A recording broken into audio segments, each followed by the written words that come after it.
Hello friends, स्वागत है आपका आम आदमी फाइनेंस के एक और इंटरेस्टिंग एपिसोड में। और आज का जो एपिसोड है ये काफी इंटरेस्टिंग है और ये म्यूचुअल फंड की एक क्वेरी से स्पेसिफिकली रिलेटेड है। रिसेंटली मुझे मेरे एक जानकार का फोन आया because I am an AMFI registered certified mutual fund distributor. तो उन्होंने मेरे से पूछा कि रोहित, मुझे कुछ इन्वेस्टमेंट करना है लेकिन मुझे म्यूचुअल फंड ऐसा चाहिए जिसमें मुझे डिविडेंड मिले और मैं उसको पैसिव इनकम की तरह यूज करना चाहता हूं और मैं चाहता हूं कि मैं हर साल उसमें से कुछ पैसा विड्रॉ कर लूं, तो मैं इसे एक पैसिव इनकम की तरह यूज करूंगा। तो मैंने उनको बोला आपको डिविडेंड वाला ही ऑप्शन क्यों चाहिए? उन्होंने बोला ताकि इससे मेरे को पैसिव इनकम मिलती रहे। लेकिन मैंने उनको एक ऐसा कैलकुलेशन बताया जो कि मैं आपको इस वीडियो में बताने वाला हूं, जिससे आप चूज कर पाएंगे क्या आपको डिविडेंड वाला म्यूचुअल फंड चुनना चाहिए या फिर आपको ऐसा म्यूचुअल फंड चुनना चाहिए जिसमें डिविडेंड की जगह आप उसमें सिस्टमैटिक विड्रॉल प्लान लगा लें। अब ये क्या होता है मैं डिटेल में बताऊंगा, लेकिन आपने हमें सब्सक्राइब नहीं किया तो अभी सब्सक्राइब कर लीजिए, और आप म्यूचुअल फंड की दुनिया में नए हैं तो हमें बिल्कुल सब्सक्राइब कर लिए, जरूर सब्सक्राइब कर लीजिए क्योंकि आपको बहुत ऐसे इंटरेस्टिंग यूजफुल वीडियोस मिलते रहेंगे। तो चलिए शुरुआत करते हैं। तो पैसिव इनकम उसको कहते हैं अगर कोई इंसान कहीं पे जॉब कर रहा है या किसी ने अपनी वेल्थ बिल्ड कर ली है और वो चाहता है कि उसको साल दर साल कुछ ना कुछ पैसे मिलते रहें। तो ऑन एन एवरेज हमने देखा है equity as an asset class अगर आप लार्ज कैप या बड़े फंड्स में इन्वेस्ट करते हैं तो लगभग 1 से 2% का आपको एज अ डिविडेंड मिल जाता है। उसको इंटरेस्ट नहीं कहते, उसको डिविडेंड कहते हैं। कंपनी जो कुछ कमाई करती है उसमें से एक पार्ट जो है वो शेयर होल्डर्स को वापस करती है, उसको डिविडेंड कहा जाता है। डिविडेंड वाले आपको म्यूचुअल फंड्स भी मिल जाते हैं। तो हम सिंप्लिसिटी के लिए अज्यूम कर लेते हैं कि आप जो म्यूचुअल फंड सेलेक्ट कर रहे हैं उसमें लगभग 2% का आपको डिविडेंड रेट मिलेगा, जबकि ये गारंटीड नहीं होता। ये 0 से लेके और हायर नंबर कहीं तक भी हो सकता है। हम अज्यूम कर रहे हैं इस कैलकुलेशन की सिंप्लिसिटी के लिए कि आपको 2% का डिविडेंड यील्ड मिल जाता है। तो अब आप पे डिपेंड करता है कि आपको डिविडेंड वाला लेना चाहिए या फिर आपको एक सिस्टमैटिक विड्रॉल प्लान यूज करना चाहिए। सिस्टमैटिक विड्रॉल प्लान में होता है कि सपोज आपने काफी सारा म्यूचुअल फंड एक्यूमुलेट कर लिया ओवर द ईयर्स और अब आप उसमें से हर साल उसका थोड़ा सा यूनिट आप सेल कर देंगे। उसे आप अमाउंट या परसेंटेज के हिसाब से डिसाइड कर सकते हैं। फॉर एग्जाम्पल आपका कॉर्पस सपोज 2 करोड़ का है और आपने डिसाइड किया कि मैं हर महीने 50,000 रुपए के म्यूचुअल फंड रिडीम करूंगा, यानी इसको सेल करूंगा। तो आप सिस्टमैटिक विड्रॉल प्लान में सेटअप कर सकते हैं कि 50,000 का सेल ऑटोमेटिकली हो जाएगा, 50,000 वर्थ ऑफ अमाउंट, और उस पे आपका जो कैपिटल गेन कंपोनेंट है उस पर आपको टैक्स देना होगा। Whereas in case of dividend, dividend आपकी इनकम में क्लब हो जाता है। अब यहाँ पे एक ये कैच है कि आपकी इनकम प्रेजेंट टाइम में क्या है और आप कौन से टैक्स स्लैब में हैं। अगर आप रिटायर्ड हैं, आप पेंशनर हैं और आप 0 टैक्स स्लैब में आते हैं या फिर आप बिलो 10% तक के टैक्स स्लैब में भी आते हैं तो भी डिविडेंड ऑप्शन आपके लिए अच्छा है, क्योंकि आपको जो डिविडेंड मिलेगा वो आपकी इनकम में क्लब हो जाएगा और वो क्लब होने के बाद या तो आपका टैक्स 0 रहेगा या 10% रहेगा। लेकिन अगर उस डिविडेंड को ऐड करने की वजह से आपका टैक्स स्लैब बढ़ रहा है या फिर आप ऑलरेडी सैलरीड हैं और आप मैक्सिमम टैक्स स्लैब में हैं जहां पे आपका लगभग 33% तक टैक्स लग जाता है। ये मैं वीडियो 2025 में बना रहा हूँ, ये टैक्स रूल्स कभी भी चेंज हो सकते हैं। तो आप जब भी इस वीडियो को देख रहे हैं तो करंट टैक्स रूल्स के साथ में आप इसको कंपेयर कर सकते हैं। तो अगर आपकी एक्टिव इनकम टैक्स में वो डिविडेंड क्लब हो जाता है तो आपको उस पर काफी टैक्स देना पड़ेगा, लगभग 1/3 आपका टैक्स में चला जाएगा। मैं आपकी स्क्रीन पे चार्ट भी डाल रहा हूँ, आप देख सकते हैं। यहाँ पे दिखाया गया है कि आपको 3 अलग सिनेरियोस दिखाए गए हैं। एक में आपने 10 लाख का आपका कॉर्पस है, एक में आपका 1 करोड़ का कॉर्पस है और एक में आपका 2 करोड़ का कॉर्पस है।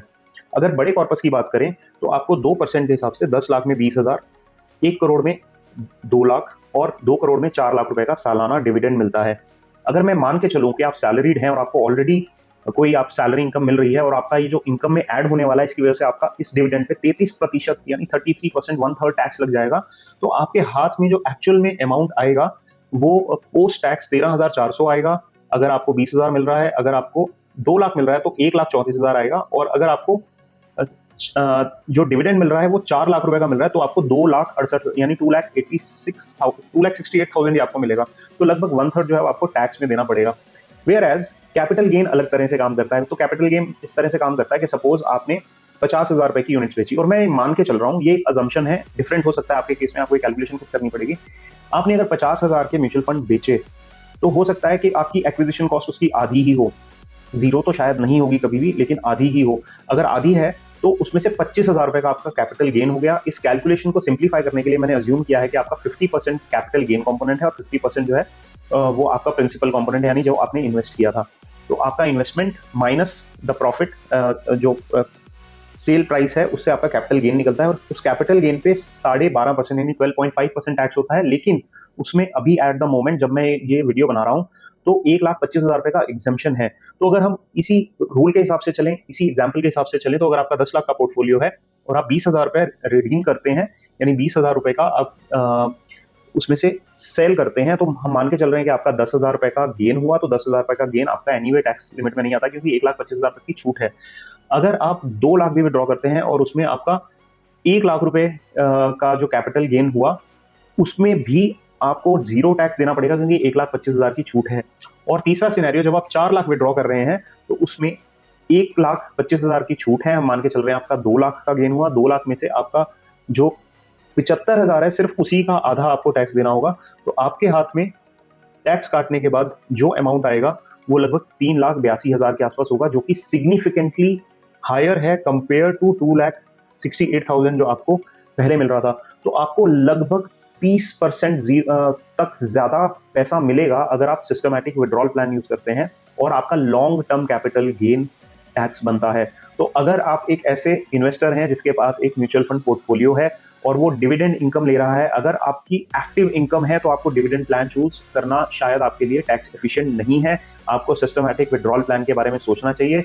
अपनी टैक्स प्लानिंग के लिए आपको अपने टैक्स एडवाइजर से डिस्कस करना होगा। ये मेरी अंडरस्टैंडिंग है as per the present tax laws. I am not a certified chartered accountant, so I cannot advise you on taxes. For that, you have to talk to your taxes advisors. But as per the present rules, it seems that dividend plan से better आपके लिए है systematic withdrawal plan अगर आप salaried हैं, आपकी कोई other income है। अगर आपकी कोई other income नहीं है, then dividend plan is as good for you, so you can go ahead with that.